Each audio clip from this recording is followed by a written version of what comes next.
or alive. Alive. Hey, it's Chris Homestead and Hardway.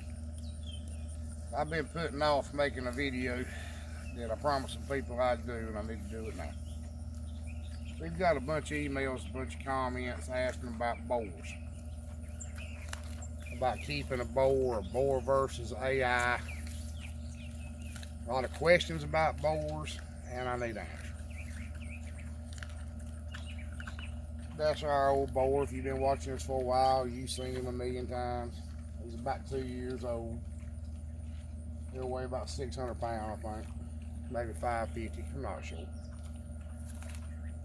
And he's a grade boar. And what that means is he's of questionable heritage, ancestry.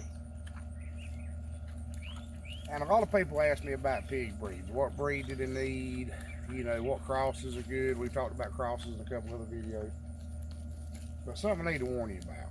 When you get to raising pigs, for one thing, the breed's not as important as the cross. That particular line, that sow bred that boar, they're good pigs, they're not good pigs. When they grow, when they not grow. When you're raising meat pigs, feed conversion is really the only thing that matters. How fast will they make it at 260? How many pounds of feed does it take to get them to 260? Color, disposition, stuff like that, it's a concern, but it's not a major. I don't know how things are everywhere. We've talked to a lot of people, especially since we got on YouTube. We talk to people all over the country. And everywhere doesn't have the same problems we do. We're in North Carolina. We're in hog production central.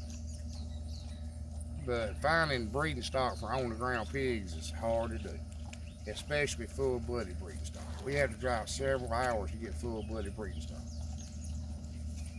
Finding a Duroc boar, Duroc's my preferred breed, just personal preference. There's some things about them I like. But to find a Duroc boar that wasn't of my same bloodline, we're gonna have to drive, what, 6 hours, 4 hours?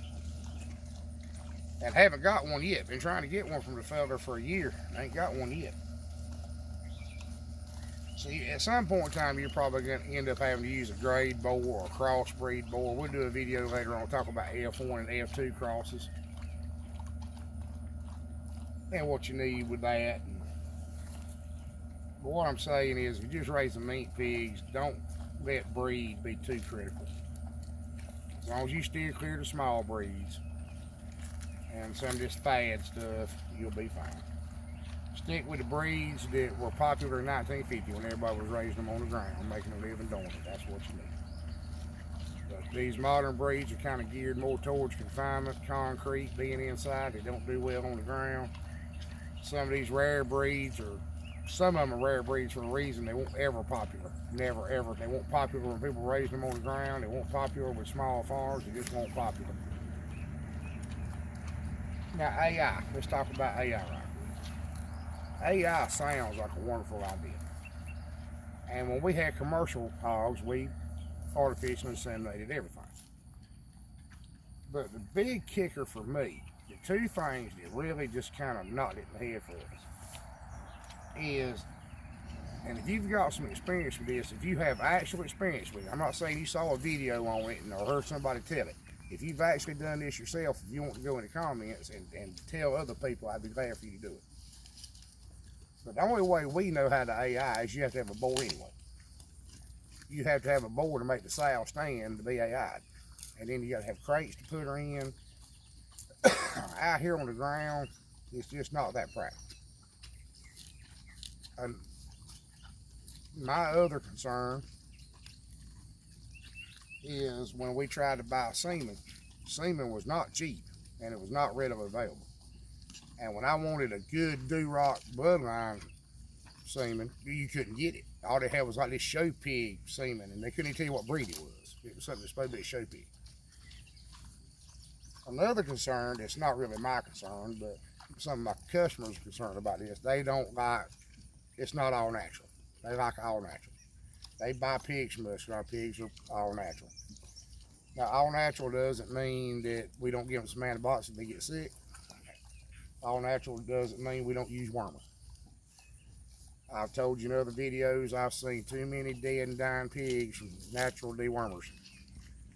I've necropsied a bunch of pigs that were dead from being wormy. Had to cut them open and show the people how bad the parasite load was, and they still didn't believe it. I've seen a lot of dead pigs being fed pumpkins regular. Handling your boar, and where you need to keep your boar. Now what we're doing right here is a no-no. I know probably the last video we put up, these pigs were together. The reason these pigs are together, she's big enough to handle him, he don't bully her so bad, they were a pen short. I saved a gilt for breeding, and she's in the pen she's supposed to be in. Then I had to get some pigs for a customer of mine, some little young boars that weren't any kin to my stock, and I got stuck with one of them, and he's in the other pen, and truthfully, the rest of the hog pens were leaned up against a tree over there and been put back up yet. We're still in the process. I know it's been a year. We're still in the process of taking the pens down at the old hog pens and moving everything up here. It's just it's expensive and time consuming. I just can't quite get it done, you know. But you don't need to keep your boar with the sow. They need to be separated. I said it in 20 videos. He needs about 3 pounds of feed a day. She needs about 8. If you're not careful, everything you feed her, he'll get. How far away does your boar need to be away from the sows? It's kind of an out of sight, out of mind thing. You don't need them on opposite sides of the fence. You don't need them, you know, from me to them apart. You need him a couple of pins over, 50 feet, 100 feet, and where he can't see the sow helps a whole lot. Because if he can't see her, it cuts down on her tearing through the fence to get to her a lot. Now, you might get old bored and smell her, and he'll get worked up, and he'll bust out and go find her, but most of the time, they can't see her. If they can't put a vision with that smell, they're not too bad to handle. But when you got a sow, it's something else I need to warn you about. I don't know if she can show you since he's eating. That's what made me decide to do this video right now. You see his tusk.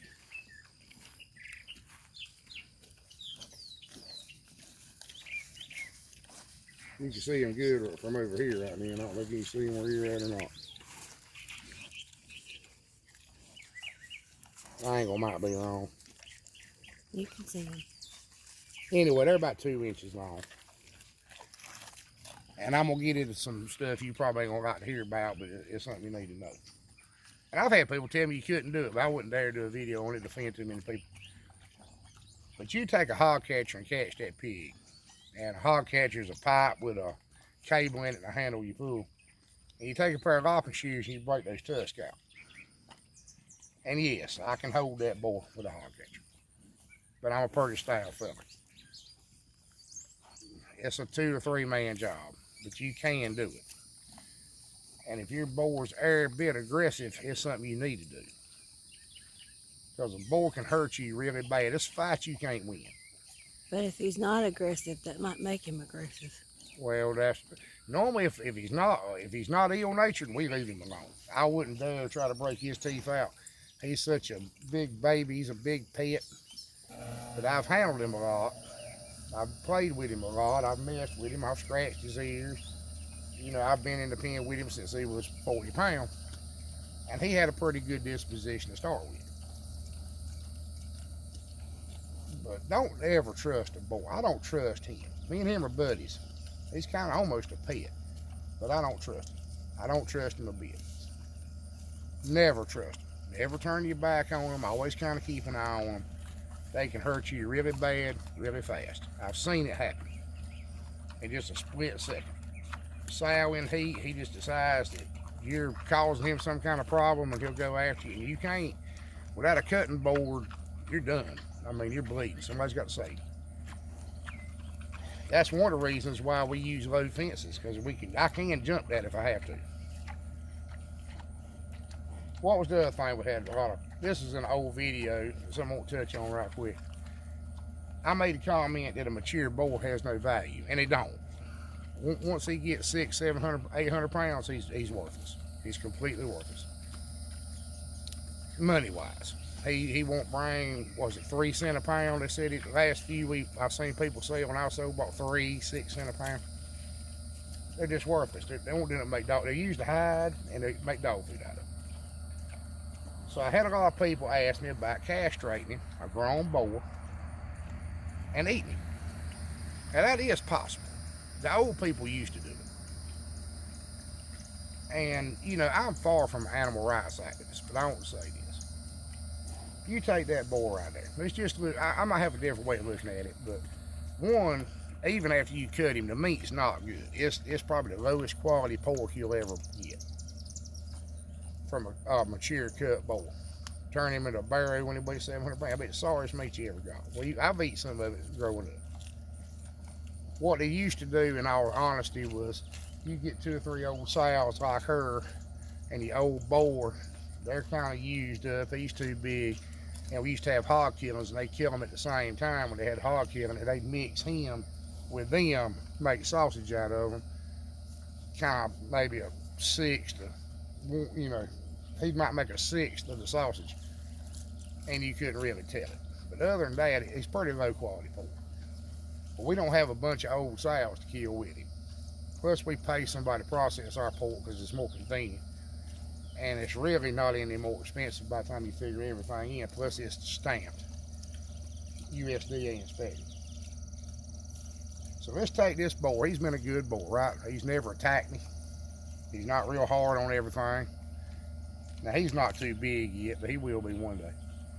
Now, let's take this boar that's been a good boar and give me a bunch of pretty pigs. Let's rope him up in time and throw him down with no anesthetic now, because there ain't no anesthetic to give him.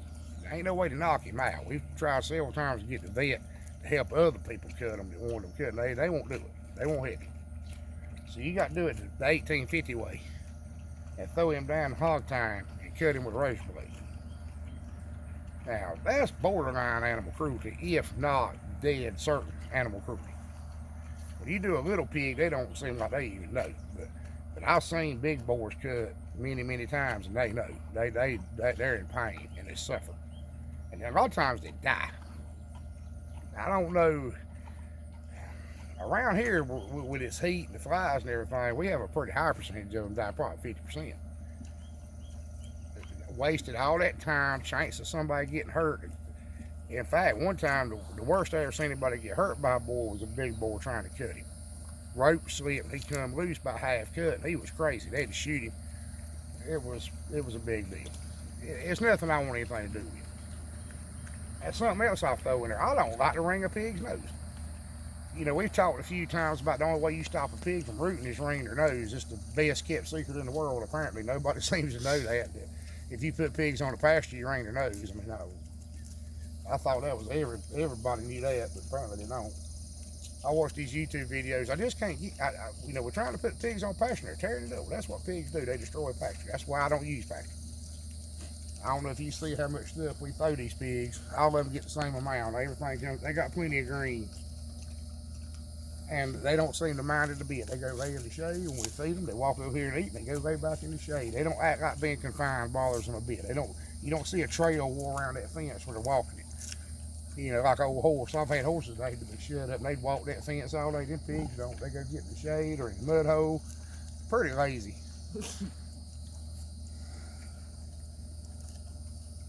But about the only chore they really got is rooting them out of mud hole. They like to root, and it's kind of all they got. And I hate to take that away from them. You know, I understand that's a pig lot. It's going to be a mama nut mess. There ain't nothing you can do about it. And I let them go with it. They dig the roots up. We move them. We let the grass come back in there. They dig it up. You know, I just hate to wring their nose. Now, we used to do it when, I don't know if I can show you or not, but you've probably seen it before, but our cow pasture in this whole cornfield right here used to be hog pasture. All the way to the woods. That's where my daddy kept sows. That was just sows. And fenced like that. Planted in a legume crop, and their noses run. You get them out of it, go in there, dist it up, take the land level, and leave it back out, and replant it. But I just hate to take rooting away from them. You know, it's really all they got. Was there anything else I told people I try to answer? I don't know. If you have any questions, if you have some first-hand knowledge, I hate to be short and ugly about it, but we've had a lot of people put stuff in comments on videos that wouldn't work. I mean, it was just complete and total BS that they'd heard about or read about or heard somebody else tell them that you know they ain't never done it themselves. But if you have some honest first-hand knowledge, I heard there was a spray that you could spray in front of the sow that would make her stand. But I asked around about it. I asked a bunch of people. I even asked a guy that The shot to oh chemically. yeah, that was okay. We had some people say that, well, they don't castrate boars in Europe anymore, and that's true, but they chemically castrate them. They give them a shot that chemically castrates them. It only lasts like 3 months. It lasts long enough to top him out, and he can have 2 of them. Now, if they don't go to the processor by the time that second shot wears off, their culls and they get made into dog food. But they're chemically castrated. It's not that they're not castrated, they just do it chemically without using a knife. That's the only difference. I had to research that a little bit because that's something that came about after we got out of the hog business, commercial hogs.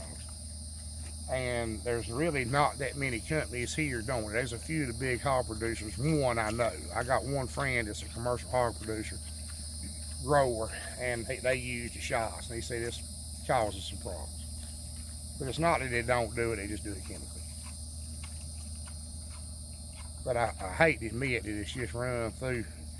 I promised so many people, I tried to help them with so many things, I can't really remember what I said I was going to do one day. But anyway, if you have a question, leave it in the comments. If I know the answer, I'll be glad to help you. If I don't know, I'll tell you the truth and tell you I don't know. Something else that I don't think a lot of people realize, something my wife didn't realize when we first got back into hogs.